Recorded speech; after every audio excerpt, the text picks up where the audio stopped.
I saw you yesterday at the Michael Jackson Memorial. Yes. I thought you did a lovely job. And tell us about that experience. And did you know him and what he meant to you and so on and so forth? I never actually got to meet him. My partner, Shakim, met him because we managed Naughty by Nature, and they did a remix with him. And he thought I had beautiful cheekbones. I do know that much. That's a compliment from Mike Jackson. Well, but you certainly have lovely cheekbones. Thank you, Dave. And it was beautiful. It was beautiful. It was poignant. It was sad. It was funny. You know, it just had so many moments, and it was just wonderful to see all the people who really knew him, like Stevie Wonder and Lionel Richie and his brothers and his daughter. You know, everyone just really celebrating the great entertainer that he was, and a great human being. And it was.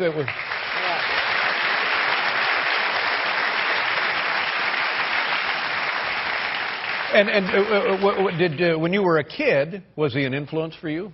Huge influence. I mean, especially being a black kid, you know, it's like this is where you realize that, wow, you can make it onto television. They had their own cartoon.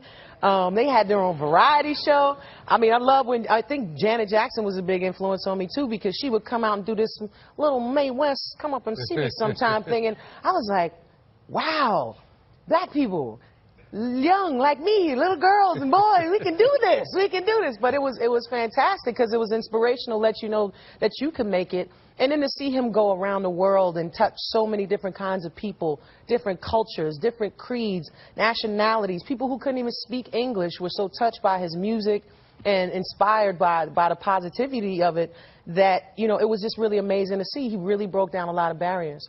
When I was thinking about this, when we heard that he was had died, and I actually knew him when he was like 15 years old. They'd done some television show, the Jackson 5, right? And they ran a bunch of us dopey comics in there to do sketches with the kids in the group. You were a dopey comic? No. My God, still am. No. And he.